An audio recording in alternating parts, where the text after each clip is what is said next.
Welcome to G4 TV. AP MEPMA RP ఉద్యోగుల సంఘం CITU ఆధ్వర్యంలో కార్మిక కర్షక భవనం నందు కర్నూలులో 2వ జిల్లా మహాసభలు జరిగాయి. ఈ మహాసభల్లో జిల్లా రాష్ట్ర స్థాయి నాయకులు పాల్గొన్నారు. కనీస వేతనాలు చెల్లించాలి, గ్రేడింగ్ విధానాన్ని రద్దు చేయాలని డిమాండ్ చేస్తా ఉన్నాం.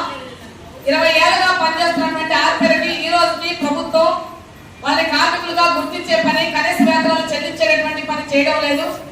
వాళ్ళు ఎస్ఎల్ఎఫ్ ఉద్యోగులు, కానీ వాళ్ళని తొలగించాల్సి వచ్చినప్పుడు, వాళ్ళని తిరిగి ఉద్యోగాల్లో పెట్టుకోవాల్సి వచ్చినప్పుడు మాత్రం ఎస్ఎల్ఎఫ్లతో ప్రమేయం లేకుండా, సంబంధం లేకుండా రాజకీయ నాయకులు మెప్మా అధికారులే డైరెక్ట్ గా డైరెక్షన్ ఇచ్చేటటువంటి పని చేస్తున్నారు. ఇది సరైనది కాదు. మ్యాక్స్ చట్టం ప్రకారం ఒక ఆర్పీ పని చేయాలా, ఆమెను తొలగించాలా, నియమించాలనేటటువంటి పూర్తి హక్కు ఆ ఎస్ఎల్ఎఫ్ కు మాత్రమే ఉంది. కానీ మెప్మా అధికారులు వాళ్ళ ఇష్టానుసారంగా వ్యవహరించేటటువంటి పని చేస్తా ఉన్నారు. రాజకీయ నాయకులు పాలకులు మారినప్పుడల్లా రాజకీయ నాయకులు ఏం చెప్తే వాళ్ళకి అనుమతులుగా మారిపోయి ఆర్పీల మీద రాజకీయ వేధింపులకు గురి చేస్తా ఉన్నారు. వాళ్ళని తొలగించేటటువంటి పని చేస్తా ఉన్నారు.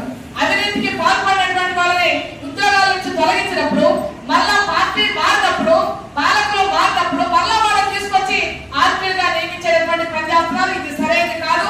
ఎస్ఎల్ఎఫ్ తీర్మానం ఏదైతే ఉందో ఆ తీర్మానం ప్రకారమే ఆర్పీలను నియమించాలి, తొలగించేటటువంటి పని చేయాలి. ఈ నిబంధనని ఉల్లంఘించేటటువంటి వాళ్ళ మీద చర్యలు తీసుకోవాలని కూడా రాష్ట్ర ప్రభుత్వాన్ని కోరుతా ఉన్నాం. మెప్మా అధికారులు కూడా కోరుతా ఉన్నాం.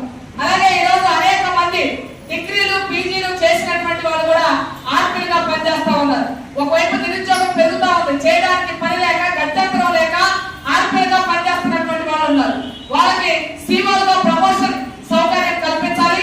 ఈరోజు సచివాలయ సిబ్బందిని తీసుకొచ్చి సీఓలుగా మార్పు చేసే పని చేస్తారు. ఇది సరైనది కాదు. సీనియారిటీ ఉంది, అనుభవం ఉంది. కాబట్టి ఆర్పీలుగా ఉన్నటువంటి వాళ్ళని, అర్హులైనటువంటి వాళ్ళని మాత్రమే సీఓలుగా ప్రమోట్ చేయాలని మేము ప్రభుత్వాన్ని కోరుతా ఉన్నాం. అలాగే యూనిఫామ్, ఐడి కార్డు, వేతనాలు డైరెక్ట్ గా మా అకౌంట్ లోనే వేస్తామని ఏప్రిల్ నెలలో మెప్మా ఎంపీ గారితో జరిగినటువంటి చర్చల్లో వారు అంగీకరించారు. వెంటనే వీటిని అమలు చేయాలని చెప్తా ఉన్నాం. ఈ రోజు ఆర్పీలకి సంబంధం లేని అనేక రకాల పనులు ఈరోజు ప్రభుత్వం చేయిస్తా ఉంది. ఇంటి పనులకు సంబంధించి వసూలు చేయాలని చెప్తా ఉన్నారు. అట్లాగే కిచెన్ గార్డెన్ సంబంధించి చెప్తా ఉన్నారు. కార్మికులు ఇస్తా ఉన్నారు మహిళా మార్పులకు సంబంధించి. అలాగే తడి చెత్త, పొడి చెత్త వేరు చేయించేటటువంటి పని మీరు చేయాలని చెప్తా ఉన్నారు. ఈ పనులన్నీ ఎవరు చేయాలని అడుగుతా ఉన్నారు. మా పని ఏంటి? మా పనికి సంబంధించి స్పష్టత ఉన్నప్పటికీ ఈ రోజు మాకు సంబంధం లేని అన్ని రకాలైన పనులు ఆర్పీల మీద వృత్తి వేధించే పని చేసి ఉదయం 6 గంటలకు వెళ్ళి కిచెన్ కి సంబంధించినటువంటి తడి చెత్త, పొడి చెత్త వేరు చేయమని చెప్పాలా? ఏ మాకు భర్త, కుటుంబం, పిల్లలు లేరా? మేము మా కుటుంబాలు చూసుకోవాల్సిన అవసరం లేదా? రాత్రి పూటైనా, రాత్రి 8 అయినా, 9 అయినా, 10 అయినా ఎస్ఎన్జీలకు సంబంధించి మేము మీటింగ్ వేసే పని చేస్తా ఉన్నాం. వాళ్ళకి ఏదైనా అవసరమైతే లోన్ ఇప్పించే పని, తిరిగి కట్టించేటటువంటి పని, వాళ్ళకి ఉపాధి కల్పించే పని, ఇన్ని రకాలైన చారిటీలు చేస్తా ఉంటే మున్సిపల్ వర్గంలో చేయాల్సినటువంటి పనులు, మున్సిపాలిటీకి సంబంధించినటువంటి ఉద్యోగం చేయాల్సినటువంటి పనులు ఆర్పీలతో చేయించే పని చేస్తారు. ఇది సరైనది కాదని చెప్పదలుచుకున్నాం. అలాగే పొలిటికల్ పార్టీలకు సంబంధించి ఏ మీటింగ్ జరిగినా పొదుపు పనులను తీసుకురామనే పద్ధతిలో వెంటబడేటటువంటి పని చేస్తా ఉన్నారు. ఒకసారి వస్తారు, 2 సార్లు వస్తారు. ముఖ్యమంత్రి గారు వస్తే తీసుకురావడంలో న్యాయం ఉంది. కానీ చోట మోటా నాయకులు వచ్చినప్పుడు కూడా తీసుకురామని చెప్తా ఉన్నారు. గల్లీ నాయకులు ఎక్కువైపోయారు. ఈ రోజు వేధించే పని చేస్తా ఉన్నారు. ఆర్పీల్ని బెదిరించేటటువంటి పని చేస్తా ఉన్నారు. ఇప్పటికీ 4 నెలలుగా వేతనాలు లేవు. ఇప్పటికి కూడా బకాయిలు ఉన్నాయి. వేతనాలు లేకుండా ఎలా పని చేయాలని అడుగుతా ఉన్నాం. అందుకని ప్రతి నెల వేతనాలు చెల్లించే పని చేయాలి. ఇస్తున్నటువంటి గౌరవ వేతనాన్ని పెంచేటటువంటి పని చేయాలి.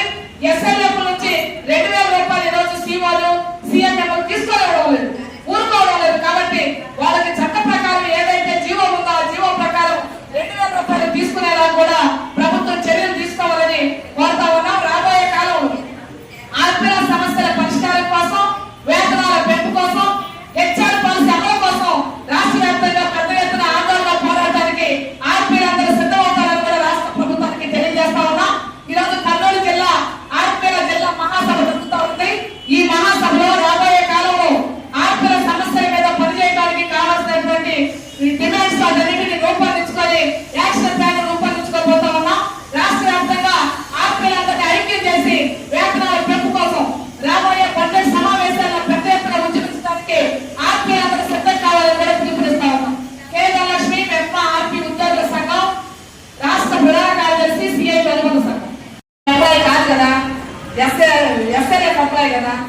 కానీ ఎస్ఐలకు ఆమెకి ఇష్టం లేనప్పుడు ఆమెకి కాబట్టి కంటిన్యూ ఎవరు ఉండట్లేదు అని చెప్పారు. చెప్తే హెచ్ఆర్ పాలసీ ఇచ్చి మనం జీతం ఉండాలనే పద్ధతిలో చెప్పాం. కాబట్టి మనం అయితే వేతనం మన అకౌంట్ లో పడటానికి అవకాశం ఉంటుంది, అప్పుడు అవకాశం ఉంటుంది. కాబట్టి మనకి హెచ్ఆర్ పాలసీ కోసం కూడా మనం ఫైట్ చేయాల్సినటువంటి అవసరం ఉంది.